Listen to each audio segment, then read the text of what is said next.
이혼 후에 아들과 단둘이 어두운 터널 같은 시간을 보내고 있었습니다. 말도 예쁘게 하고 목소리도 예쁜 여자친구를 만나게 되었습니다. 보통은 말도 예쁘게 하고 얼굴도 예쁜 여자친구를 만나게 되었습니다. 이렇게 진행이 되는데 동갑내기 30대 중반 커플입니다. 4년 넘게 만났는데 여자친구가 비혼주의입니다. 사랑을 하고 싶다면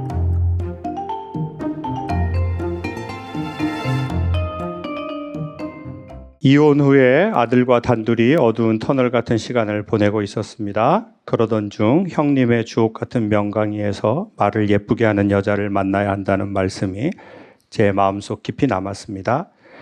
그 이야기를 늘 가슴에 품고 살다 보니 결국 말도 예쁘게 하고 목소리도 예쁜 여자친구를 만나게 되었습니다. 보통은 이렇게 할 때 말도 예쁘게 하고 얼굴도 예쁜 여자친구를 만나게 되었습니다. 이렇게 진행이 되는데 지금 이 시나리오에서는 목소리도 예쁜 여자친구를 만나게 되었습니다. 지금은 서로 사랑하는 사이가 되었습니다. 돌이켜보면 형님 덕분에 지금의 여자친구를 만난 것 같아 진심으로 감사한 마음을 전하고 싶습니다. 여자친구도 나이가 있다 보니 아이들을 키우면서 양육이 많이 힘에 부쳐 보일 때가 있습니다. 그 모습을 볼 때마다 한편으로는 너무 안쓰럽고 마음이 아픕니다. 혹시 형님께서 따뜻한 격려의 한마디를 해주신다면 저에게는 정말 가문의 영광이라고 생각합니다. 여자친구 고향도 제주도입니다. 소름 돋았습니다.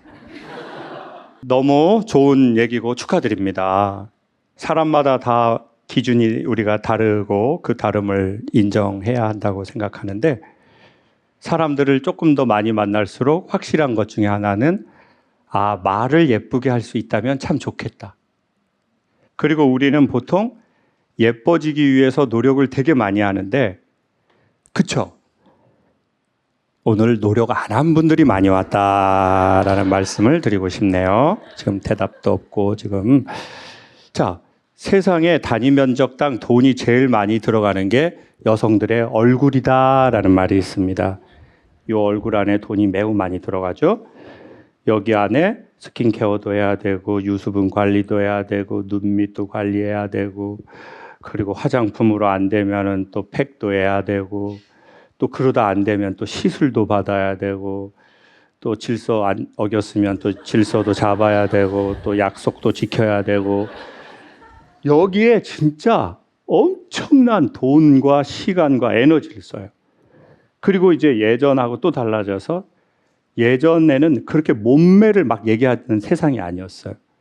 근데 지금은 전부 인스타에 보면은 누구 맘 해가지고 레깅스 입고 아이들 둘 옆에 놓고 이렇게 그 생닭 같은 거 다리 해가지고 이렇게 몸매에 그냥 사활을 거는 그게 좋다 나쁘다를 말하는 게 아니라 우리는 그렇게 얼굴과 몸매를 건강하고 아름답게 하려고 하는 거에 10분의 1도 말을 예쁘게 하는 거에는 생각을 안 하는 것 같아요.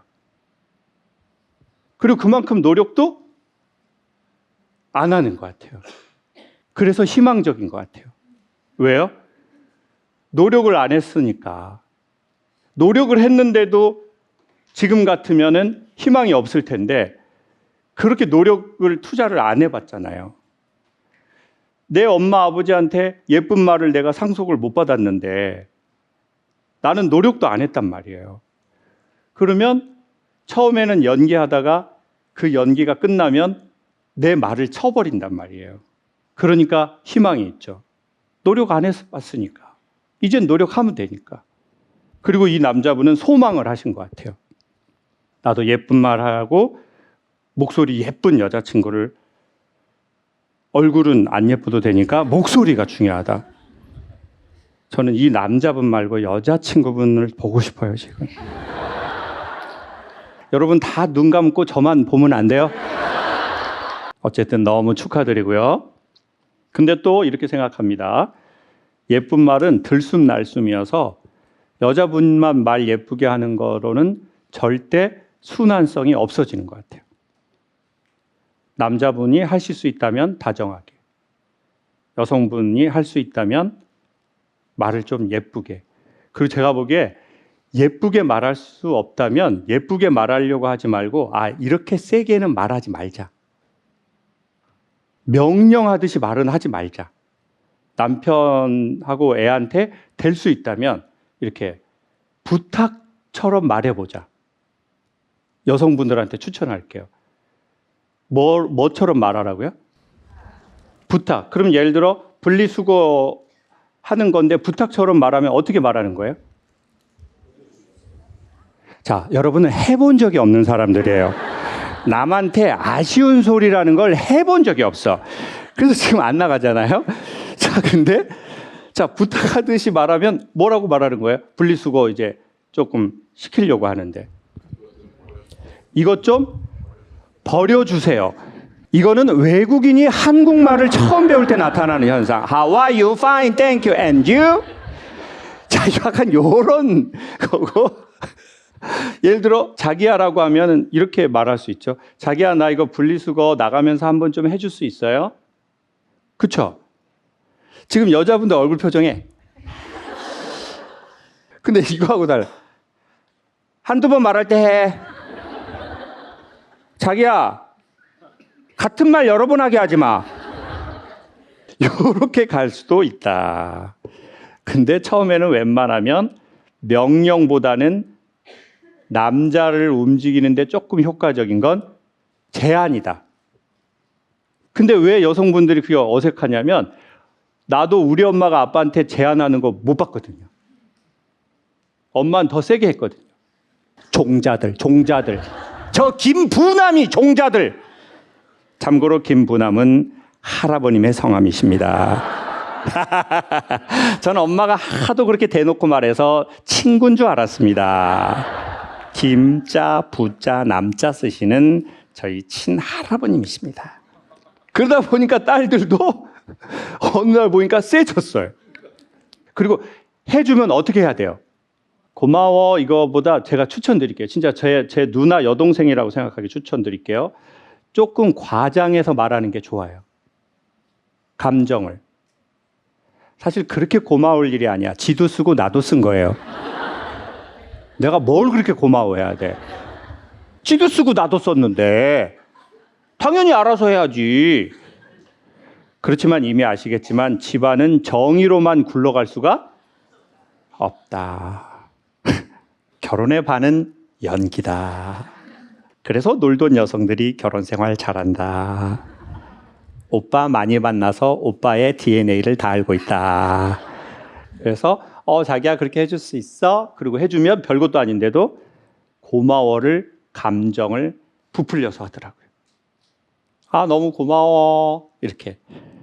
근데 이제 안 놀아본 여성들은 이렇게 뭐 이렇게 고마울 일은 아니잖아. 뭐 이렇게 매번 칭찬을 받으려고 그래? 자기 내 성격 알잖아. 나 한 번 아니면 아니잖아. 성격 자체가. 난 그런 거 제일 싫어해. 성격 자체가. 알았어? 마지막에 방울뱀 소리도 나오고.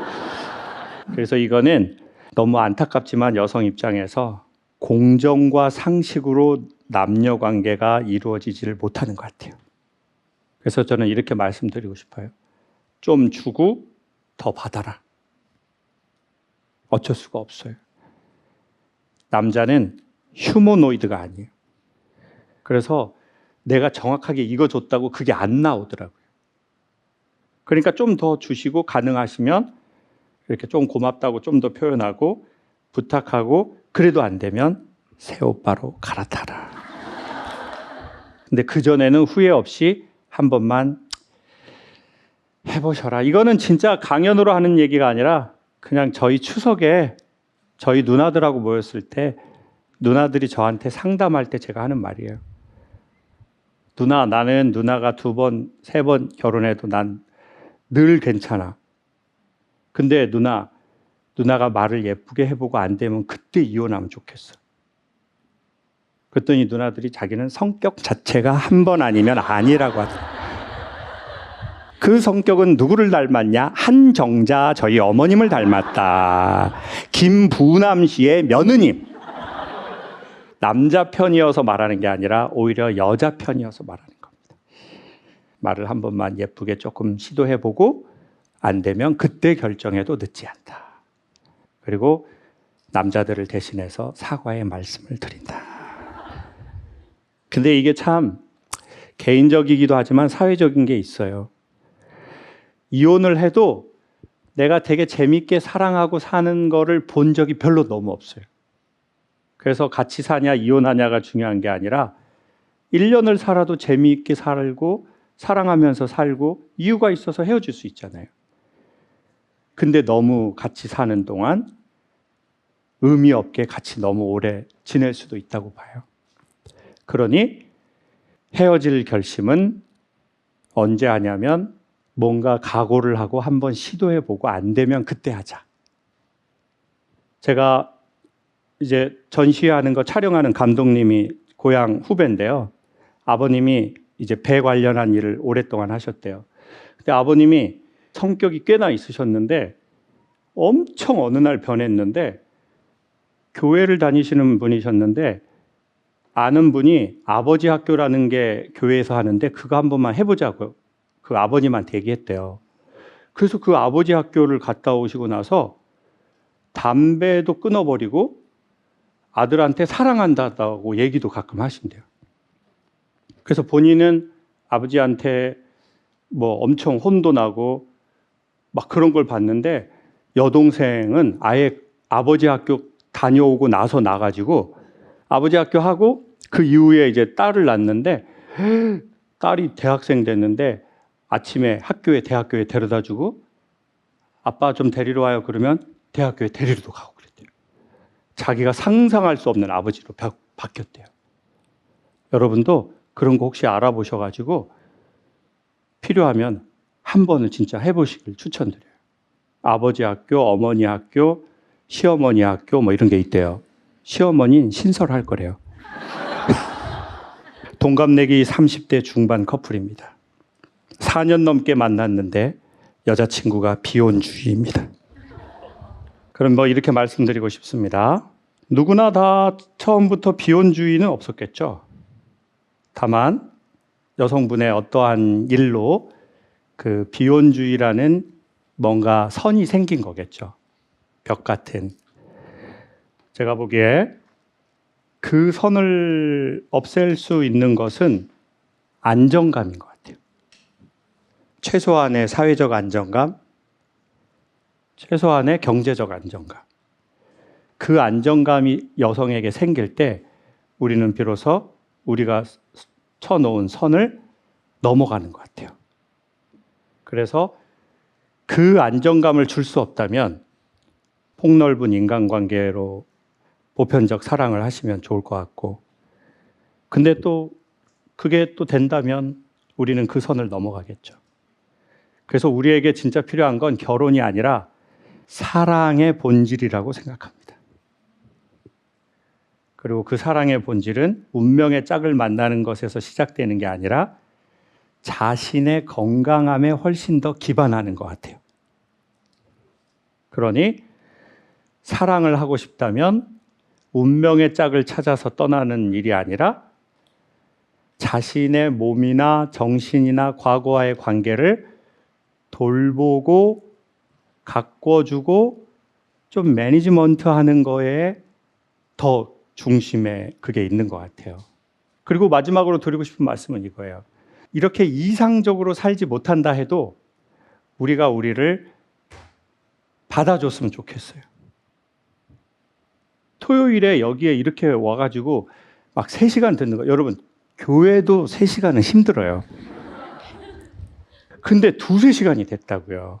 그건 뭐냐면 여러분들이 되게 삶에 대해서 꽤나 진중하고 진지하고 자기 삶에 대한 열정과 사랑이 있다라는 거의 반증으로 봐요. 그러니 제가 여러분한테 더 그렇게 추천하는 것 같아요. 우리의 못남을 받아들여 줬으면 좋겠다. 근데 사실은 그걸 누가 잘 받아들이냐면 어렸을 적에 자기가 그랬는데 부모가 그거 받아준 사람이에요. 나도 용서받아봐야 나도 누군가 용서하죠. 그래, 너 그럴 때 있다. 애들이 방황해도 우리 아들 그럴 때 있어. 엄마는 다 이해해. 네가 기억해야 될 것은 네 실수가 아니야. 엄마가 늘 너를 기다린다는 거야. 그걸 기억해. 먼저 들어가. 엄마 담배 한 대 태우고 들어갈 테니까. 용서 받아본 적이 있어야 남도 용서하죠. 근데 엄마는 참고만 살았고 절제하고만 살았는데 남편하고 애들이 자기 하고 싶은 거 하니까 얼마나 화가 나겠어요. 그러니까 갑자기 막 어쩜 니들은 니들 하고 싶은 걸 그렇게 다 하고 살아? 왜 이렇게 화를 내 갑자기? 그러니까 또 애들은 새엄마를 원하게 되고 좀 아빠도 새엄마 원하고 지금 집안 자체가 다 새엄마를 원해버려요. 지금. 누구만 몰라요 이 사실을. 그 기존 엄마. 그러니까 대한민국 엄마들이 제가 너무 억울할 것 같아. 왜? 1960년, 70년대에 태어난 여성들은 아버지가 엄했고 사회도 엄했고 너를 찾아라고 말을 들은 적도 없어요. 네 나이 또래 할 거를 하라고 그랬어요. 그리고 심지어 결혼하면 넌 죽어도 이 집에 다시 들어오지 마. 죽어도 그 집 귀신이야. 그러니까 자기는 20년, 30년, 40년을 하고 싶은 거 안 하고 하기 싫은 거 했어요. 40년을, 30년을. 근데 애들은 달라요. 남편도 쥐 세계를 살아요. 그러니까 갱년기가 되니까 얼마나 화가 나겠어요. 참다가. 그러니까 또 사춘기가 없었던 아줌마들이 갱년기가 심하더라고요. 사춘기 심하고 갱년기 심한 아줌마는 도라이예요. 평생을 미쳐 날뛰는 거야 그냥. 사춘기 때도 미쳐 날뛰고 막 50, 60 돼서도 계속 막 열 오르고 미쳐 날뛰고 막 뭘 어떻게 해라 이런 바보 같은 말 이전에 아 내가 왜 그래서 그랬구나. 고쳐라 반성해라 단순 무식한 말이 아니라 아 내가 그래서 그랬구나. 내가 그래서 화가 많이 났구나. 내가 그래서 다른 사람을 용납 못하는구나. 그리고 결국 나도 용납 못하는구나. 왜? 나중엔 그렇게 살아온 자기가 너무 한심하고 화가 나거든요. 그러니 이런 얘기 듣다가 여러분 마음이 탁 진동하는 게 있으면 구독, 좋아요를 눌러야 돼요. 그럼 왜 그래요? 김창옥 TV 구독자 올리려고요? 아니요. 그러면 알고리즘이 여러분이 소망하는 그 분야를 계속 보내기 때문이에요. 인스타로든 유튜브로든 책으로든 사람으로든 환경으로든 그 무엇으로든. 그러면 또 힘이 있으면 의지를 거시고 힘이 없으면 쳐다만 보고 있어도 돼요. 왜냐하면 이렇게 보는 것도 신호가 절로 가거든요. 그걸 누군가가 알아들을 거예요. 그 실존하는 신호를. 여자친구랑 만난 지 이틀째입니다. 안 싸우고 오래 만나는 방법 알려주세요.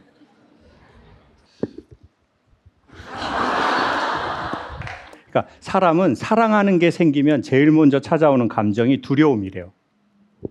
그래서 사랑하지 않으면 두려움은 없어요. 사람은 영원한 게 없다라고 지드래곤 선생님께서 말씀하셨거든요. 영원한 건 절대 없어. 결국에 난 혼자였지. 오늘 밤은 삐딱하게. 그래서 인생이 허무하냐? 아니요. 인생은 영원하지 않기 때문에 찰나가 너무 소중합니다. 그게 영원하지 않음이 얘기해주는 진리라고 봐요. 영원하지 않기 때문에 지금이 너무 소중해. 그러니까 영원하려고 하지 말고 지금을 소중하게 감사하게 받아들이고 함께 해. 그러다 보면 어떻게 돼요? 한 번이 두 번 될 확률이 높고 두 번이 10번 될 확률이 훨씬 높고 헤어져도 좋은 무언가가 남겠죠. 그러니 안 싸우려고 하지 말고 싸울 수 있으니 지금 좋은 것을 충분히 감사함을 표하고 예의를 지키고 다정할 수 있다면 다정했으면 좋겠어요. 감사합니다. 사람들이 자기 안에 있는 이야기를 누군가에게 말할 수 있고 이것을 웃으면서 서로 이야기하고 생각할 수 있다는 건 괜찮은 시간을 함께 서로 이야기하면서 보내는 것 같습니다.